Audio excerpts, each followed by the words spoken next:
Hello artists, and welcome back to Art at Home with Mrs. Kellogg, and happy November. Well, since it is November, I think it would be fun to make some scarecrows today. So meet me over at my workspace. I'm going to tell you a little bit more about our art lesson and the materials you will need for today's lesson. As I said before, we're going to create a scarecrow for our art project today. Now, in this art project, we're really going to focus on the scarecrow face, so that means we're going to create a portrait with a neck and shoulders.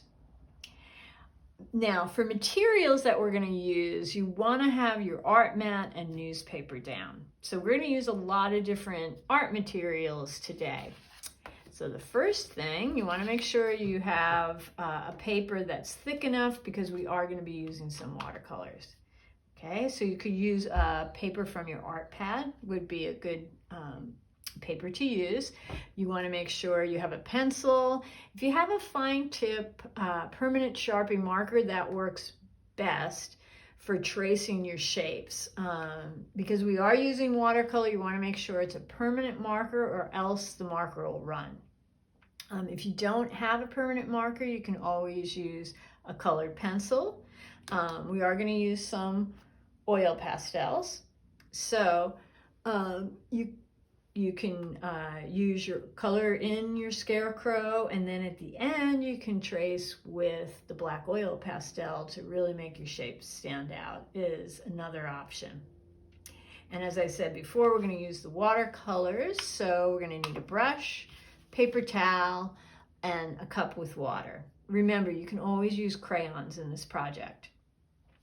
Those are the materials that you'll be needing for today's project. So now would be a great time to pause the video, get your materials, set up your workspace, and I'll meet you back here and we'll get started. Did you get your materials? Great, then let's get started. So we're going to create a portrait, and artists start portraits in all different ways, but I'm going to show you a really easy way to start a portrait, and that is by drawing the nose first. So I'm going to draw a triangle for my scarecrow portrait for the nose. So I go right to the middle of the paper, and I'm going to draw a pretty good size triangle. You can make it a curved triangle, whatever you'd like. You could make, and if you want to change the nose, you can change the shape of the nose. Okay, and I want to fit about 2 fingers in there. And again, this depends on the size of your paper. Okay, so now the reason I get that nose in is because I can line up the eyes. So see, right from the edge, I can place where the eyes are. So I'm just going to put little guide dots there. A little guide dot. Whoop. And notice this. See, I can lay my pencil down and it's not even, which might be kind of fun. So if you want to have the eyes uneven, you can, or if you want them lined up, sometimes I'll place my pencil down and that'll line everything up. So I'm going to line my eyes, my scarecrow's eyes up. Okay, so now I have that. So the next thing I want to do is I'm going to make some big circles. And notice this. I don't draw my circle right away. I go round and round. And part of the reason I do that is because sometimes I don't get the shape the way I like it at first. So again, if that happens to you, you know, just sometimes you can warm up. And then you can start sketching, which means you draw really lightly with your pencil. And then when you get the circle you like, then you can draw a little heavier with your pencil.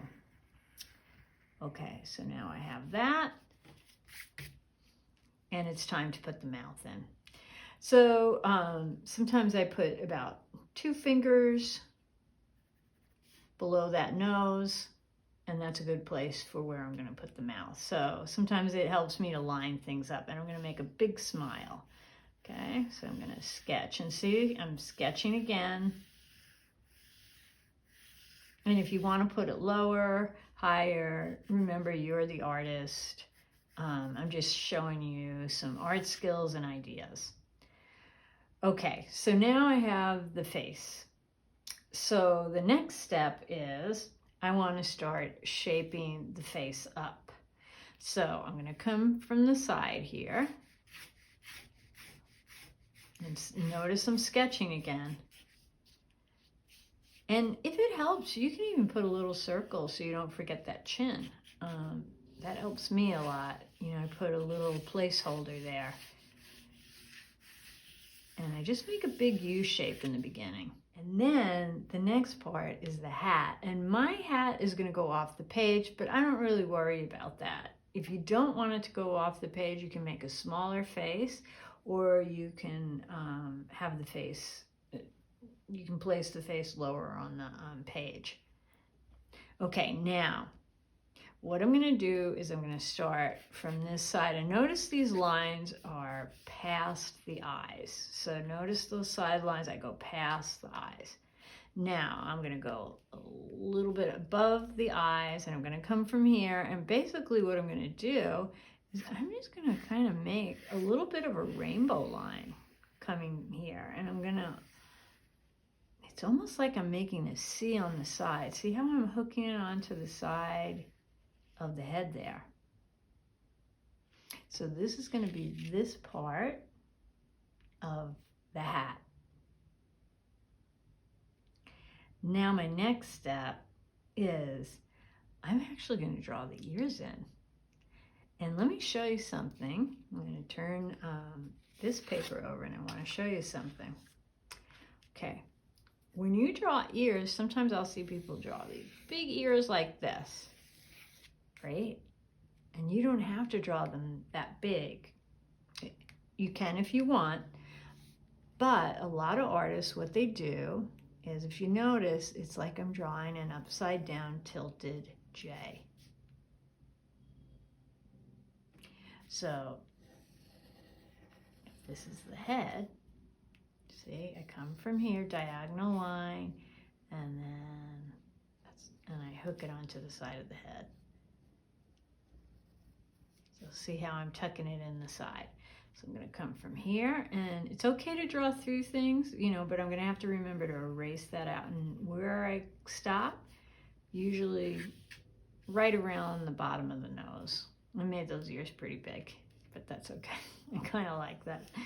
Okay, so now I'm going to come down right about the bottom of the nose, and if I need to erase any lines that I drew through, I do that.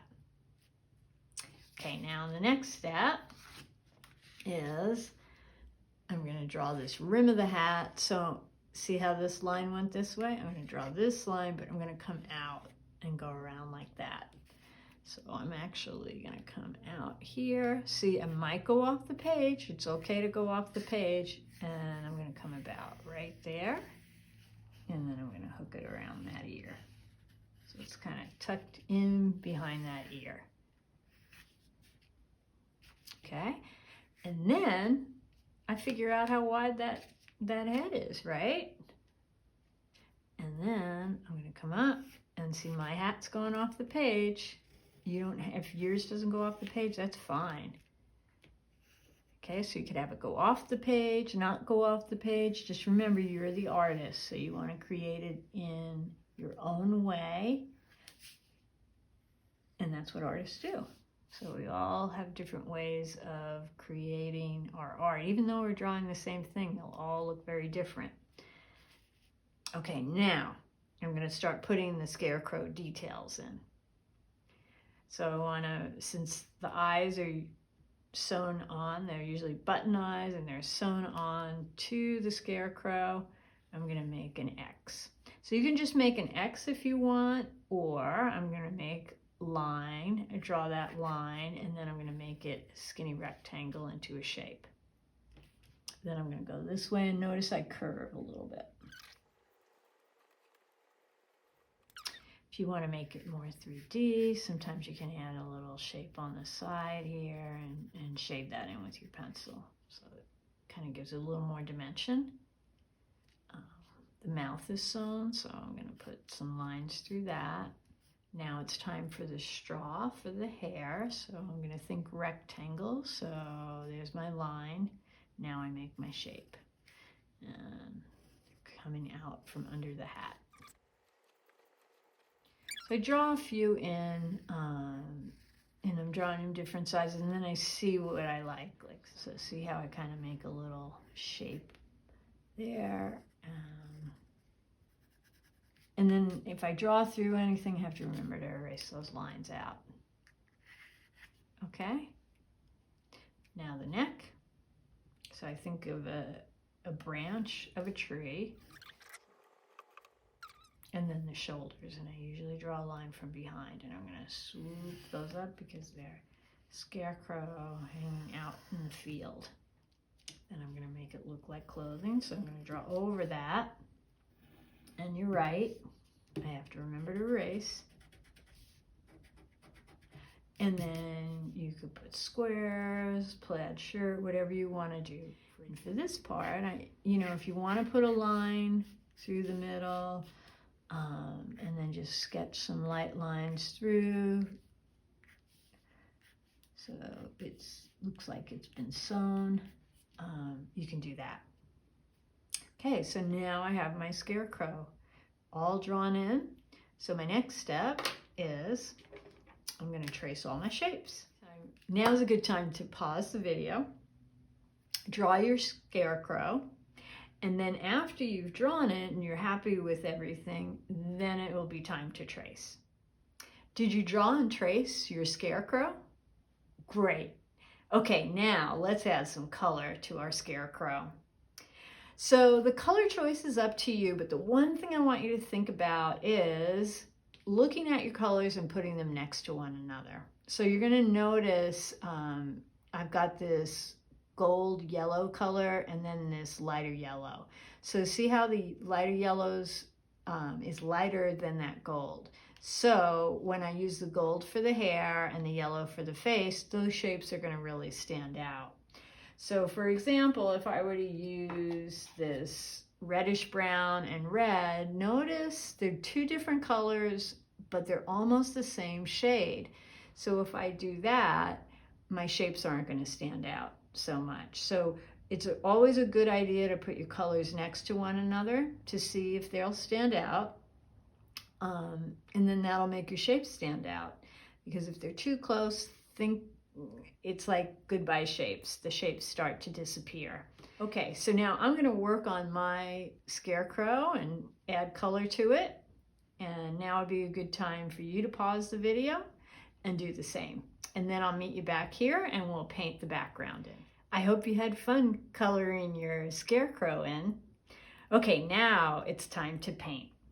Now, if you're not familiar with watercolor paint, and if you mix certain colors, what colors they'll become, I recommend just taking some time on an extra piece of paper and mixing some of your colors together to see what happens before you use the paint on your Scarecrow.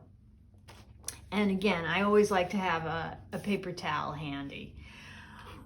A couple of things: make sure that anytime you go to a new color, you always want to wash your brush out. That's really important. And when you do go to color, make sure you're not digging and scooping. You want to just always use the tip. Just think of it that you're petting a kitten or a puppy. If you just use the tip, you get more color on your paintbrush and you also get more color on your paper. Okay, so for mine, I'm going to decide I'm going to use purple. So watercolor, you want to make sure you're using water. Okay, and then that idea of 1, 2, 3, it's like I'm petting the paint very lightly, and then I just apply it to my paper.